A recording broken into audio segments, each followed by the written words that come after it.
Bonjour à tous. Le premier sujet, donc, le premier aspect, c'est donc le dimensionnement. Comment dimensionner son réseau? Comment choisir son émetteur d'eau? Comment dimensionner, dans les règles de l'art, pour obtenir un système, un dispositif qui corresponde de façon la plus étroite possible à la demande du client, aux besoins sur le terrain. Évidemment, dans le dimensionnement du réseau, il y a un critère très important, c'est la qualité de l'eau. Et donc, pour avoir une bonne qualité d'eau, c'est la filtration. On travaille aussi énormément sur cet aspect. D'abord parce que la qualité d'eau a plutôt tendance à chuter un petit peu partout dans le monde, mais aussi en France. Et donc, on a besoin d'avoir des solutions qui permettent de filtrer et qui soient efficaces.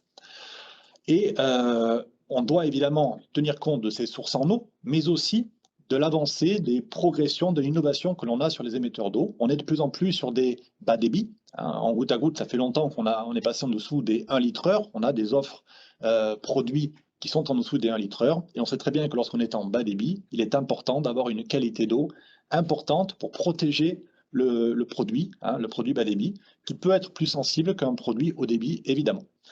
Et pour cela, eh bien, on doit tenir compte de cette qualité d'eau et on doit adapter à cette qualité d'eau et puis éventuellement à ce qu'on compte en faire derrière, c'est-à-dire à l'émetteur d'eau, à la typologie d'émetteur d'eau, on doit tout simplement choisir une solution de filtration adaptée. Alors pour aller très vite et pour vous donner quelques indications dans les sélections des produits adaptés par rapport aux situations, à l'écran, vous voyez un petit peu comment on peut raisonner. Si on part d'une source en eau de bonne qualité, plutôt une eau de profondeur, un forage avec très peu de fer, parce que le fer peut être effectivement avoir un aspect dégradant, un aspect limitant. Si on n'a pas trop de sable ou si le sable a été traité par un hydrocyclone, eh bien on peut avoir recours, utiliser une filtration à tamis ou une filtration à disque. Dans les deux cas de figure, on adaptera en fait la technologie filtration manuelle ou filtration automatique, qui a pour but de se nettoyer automatiquement et de régénérer les qualités de filtration de façon efficace et rapide. On peut passer donc de la technologie TAMI à la technologie de disque en fonction effectivement du niveau de protection qu'on veut obtenir. À l'exemple ici à l'écran, si on est sur des goûteurs monosaison, type Streamline, paroi fine, eh bien on peut envisager d'utiliser de la filtration ATAMI manuelle ou de la filtration ATAMI automatique. À l'opposé, si on commence à être sur une exigence supérieure, avec des goûteurs notamment multi-saison, ça veut dire qu'on va réutiliser d'année en année son système d'irrigation goutte à goutte.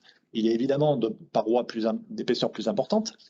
On veut pouvoir mieux le protéger, eh bien on peut passer à des technologies qui sont dites des technologies de filtration de profondeur, la filtration à disque, et notamment sur la solution Alpha Disc, qui est une filtration à disque automatique qui va se régénérer automatiquement quand le niveau de colmatage, un certain niveau de colmatage a été atteint.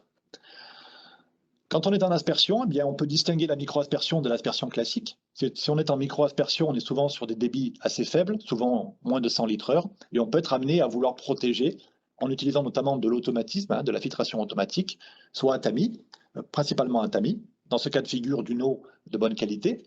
Si on est en aspersion avec des débits plus importants, eh bien, on peut éventuellement se contenter d'une filtration à tamis manuelle, voire filtration à tamis automatique. Et vous voyez que de la même façon, on va relativiser, en fonction de la qualité d'eau, les choix techniques que l'on va effectuer derrière en termes de filtration. Si on est sur une eau de mauvaise qualité, on pourra privilégier la filtration à disque et la filtration à sable. Par exemple, pour des goûteurs monosaison, que l'on va utiliser qu'une seule année, sur du maraîchage, par exemple produit Streamline, eh bien on peut être amené à utiliser de la filtration à disque automatique qui protégera efficacement malgré effectivement la mauvaise qualité. Par rapport à l'utilisation que l'on fait, on est sur un bon compromis coût-efficacité.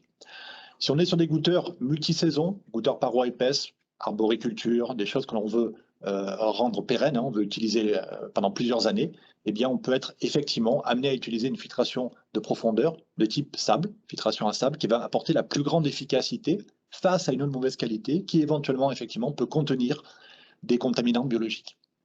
Et même logique, en micro-aspersion, un petit peu moins d'exigence que, en tout cas, les goûteurs multi-saison. Donc, on peut utiliser de la filtration à disque automatique, voire pour de l'aspersion, se contenter de la filtration à tamis automatique. Donc, ça veut dire quoi? Ça veut dire que la filtration, clairement, est dimensionnée par rapport à deux critères, la qualité d'eau d'une part, et d'autre part, l'utilisation que l'on en fait derrière. Chez Netafim France, on ne met en avant aucune des trois technologies à part, bien sûr, en fonction de ces deux critères que sont la qualité d'eau et l'utilisation qu'on en fait.